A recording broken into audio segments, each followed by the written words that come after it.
Hello students, ये class 12th का हिंदी का पेपर है 2026 बोर्ड एग्जाम के लिए। 18 मार्क्स के इसमें दो पैसेज हैं, अपठित बोध, एक 10 मार्क्स का, एक 8 मार्क्स का। चलिए, हमने पढ़ लिया है, फटाफट इसके आंसर्स देख लेते हैं। तो आप आंसर देख लीजिए। फर्स्ट क्वेश्चन है आपका, संस्कृति शब्द के परिभाषित किया जा सकता है। तो अनसीन पैसेज के हिसाब से इसका आंसर है ऑप्शन फोर्थ, सामाजिक प्रति शैली, ऑप्शन फोर्थ है। दूसरा है, इसमें बोला है नीचे दिए गए कथनों पर विचार करना है तो लेखक के अनुसार। तो जो क्वेश्चन ख है इसका आंसर है दूसरा ऑप्शन है कथन। दूसरा और चौथा इसमें सही है। अगर आप इस गद्यांश को पढ़ेंगे समझ आ जाएगा। थर्ड है, पिछड़े हुए समाज को आधारभूत लक्षण माना जा सकता है। इसका आंसर है थर्ड क्वेश्चन ग का आंसर आपका ऑप्शन ए, असभ्य होना। इसके बाद आगे के क्वेश्चन हैं, इनके आंसर भी मैं आपको दिखा दूंगा। नेक्स्ट देख लीजिए। नेक्स्ट आपके पास क्वेश्चन 2 है। ये कविता है, इस कविता के हिसाब से आपसे क्वेश्चन पूछे गए हैं, वो आप देख लीजिए। ठीक है, तो ये रही कविता। कविता में कलम किसका प्रतीक है? तो कविता में जो कलम है बोला है वो किसका प्रतीक है? तो वो ऑप्शन है फोर्थ, कवि के विचारों का। नेक्स्ट है ख। इसने पूछा है आपसे, जिस तरह हम बोलते हैं उस तरह तू लिख। पंक्ति में कवि क्या संदेश देना चाहता है? तो इसका आंसर है आपका फर्स्ट, सरल भाषा में लिखना। पहला ऑप्शन इसका करेक्ट है, सरल भाषा में लिखना। तीसरा खंड ग, किन पंक्तियों में लेखनी को असत्य और अन्याय के विरुद्ध लिखने की बात कही गई है? तो इसका आंसर है सेकंड वाला, पाप को कर लक्ष्य करके झूठ को सपना। द्वितीय इसका आंसर है। फिर ये क्वेश्चन है खंड घ ड च, इनके आंसर भी हम आपको बता देंगे। इसके बाद नेक्स्ट है खंड ख। पर सबसे पहले हम बुक का 22 नंबर का आएगा, ये 22 मार्क्स का। पर हम करेंगे अभी सबसे पहले खंड ग, पाठ्यक्रम वाले, यानी ये आपने बुक या आपकी बुक से क्वेश्चंस आए हुए हैं, तो सबसे पहले हम इन्हीं को करेंगे जो आपकी बुक से क्वेश्चन आए हुए हैं। क्वेश्चन नंबर 7, ये आपकी पुस्तक में से, आपकी किताब में से लिया गया काव्यांश है। इसको हमने पढ़ लिया है। इसके बाद इसके आंसर देने हैं। पहला है, दीप किसका प्रतीक है? तो दीप जो प्रतीक है किस चीज़ का है? व्यक्ति का प्रतीक है दीप।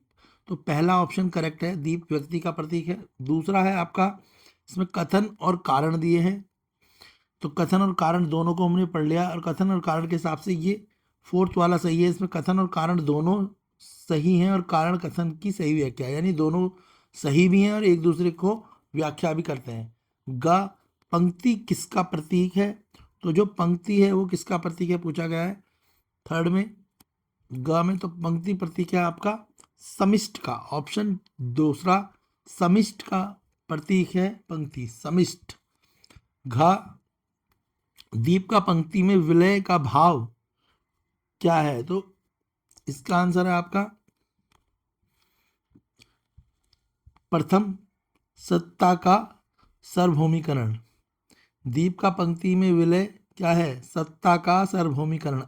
फर्स्ट ऑप्शन करेक्ट है। ड, पंडुबों से आप क्या समझते हैं? तो पंडुबों से हम क्या समझते हैं? तो फर्स्ट है इसका आंसर गोताखोर। पंडुबों का मतलब होता है गोताखोर, जो पानी में गोता लगाते हैं। उसके बाद क्वेश्चन 8, ये क्वेश्चन है आपके 4 क्वेश्चन का है, ये 2-2 मार्क्स के करने हैं। इनके आंसर भी हम आपको अभी बता देंगे। इसके बाद आप नेक्स्ट देख लें, क्वेश्चन नंबर 10, ये आपके पाठ में से, आपकी बुक के एक चैप्टर में से कुछ लाइनें ली गई हैं, उसके हिसाब से क्वेश्चन पूछे गए हैं। तो पहले हम आपके सारे एमसीक्यू वाले क्वेश्चन कर रहे हैं, तो जो क्वेश्चन पूछे गए हैं वो देख लेते हैं। क्वेश्चन 10, गद्यांश का वर्ण विषय। तो गद्यांश जो है ये, इसका वर्ण विषय क्या है? तो इसका वर्ण विषय फर्स्ट है इसका ऑप्शन, विस्थापन की समस्या। दूसरा, भरे पूरे ग्रामीण अंचल को नासमझी से उजाड़ने का कारण है। तो ख, इसका आंसर है आपका तृतीय वाला, स्थल लोचुकता, थर्ड है इसका आंसर। इसका नेक्स्ट गे, ग जो है आपका गा, गद्यांश में किस गांव के नष्ट होने की बात की गई है? तो किस गांव को, तो हमने ये पढ़ा था, हमें पता है नव गांव की, तो इसका आंसर है सेकंड, नव गांव। नेक्स्ट है घ, आधुनिक भारत के नए शरणार्थी हैं, तो कौन है वो है तृतीय, इसका आंसर है अपने मूल स्थान से उजड़े लोग। तो नव शरणार्थी कौन होते हैं या नए शरणार्थी कौन होते हैं? जो अपनी जगह अपने गांव को छोड़ के अब कहीं और चले गए, या जहाँ पहले रहते थे वहां से कहीं और चले गए, तो अपने मूल स्थान से उजड़े लोग। ड, इसमें कथन और कारण दे रखा है। इसका फोर्थ है कथन और कारण दोनों ही सही है। इसके बाद क्वेश्चन 11 देख लें आप। क्वेश्चन 12, क्वेश्चन 13, ये जो आप पेपर देख रहे हैं ये सीबीएसई बोर्ड का सैंपल पेपर है। अब मैं इनके आपको आंसर भी दिखा देता हूँ, काफ़ी इंपॉर्टेंट रहेगा ये आपके लिए, इंपॉर्टेंट क्वेश्चंस हैं, तो इन क्वेश्चन से आपके पेपर में क्वेश्चंस आने की संभावना है। चलिए इनके आंसर देख लेते हैं। क्लास 12th का सैंपल पेपर है ये 2026 का, जो सीबीएसई बोर्ड ने ही दिया है। इसके आंसर्स भी आप देख लें। जो अपठित बोध था ये उसके आंसर्स थे, जो मैंने आपको टिक मार्क करके भी समझाए हैं, आप देख भी लें तो उसी में मिल जाएंगे। ये कविता के आंसर हैं, जो आपको कविता दी गई थी उस कविता के आंसर्स हैं। उसके बाद जो बड़े क्वेश्चंस हैं 2-2 मार्क्स के, उनके आंसर भी आप देख सकते हैं जो कब थे। इसके बाद खंड खा है, तो खंड खा के हिसाब से भी आप देख लें किस तरीके से उनके आंसर्स देने हैं।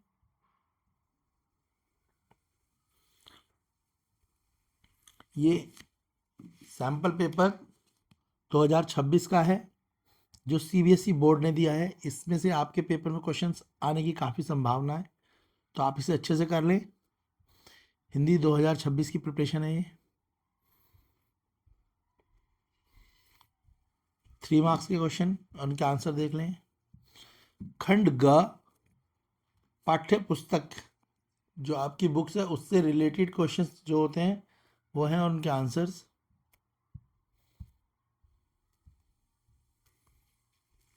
आप क्वेश्चनों के स्क्रीनशॉट भी ले सकते हैं आंसर्स के।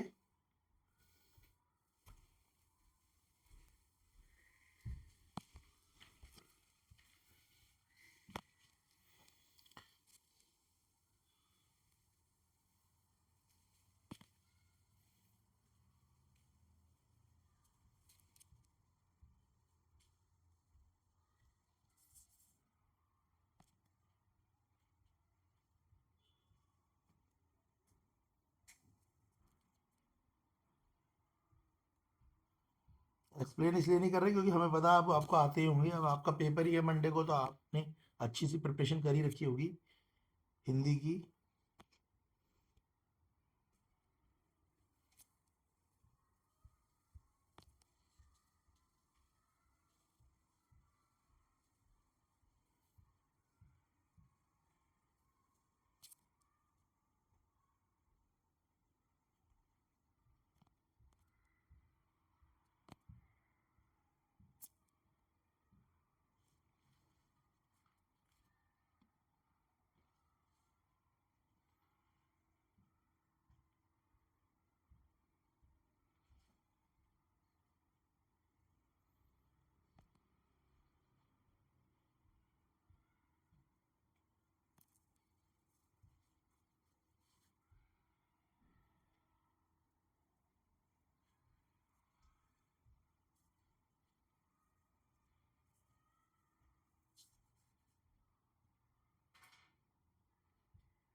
ये क्लास 12th हिंदी का सैंपल पेपर है, 2026 सीबीएसई के द्वारा अपलोड किया गया।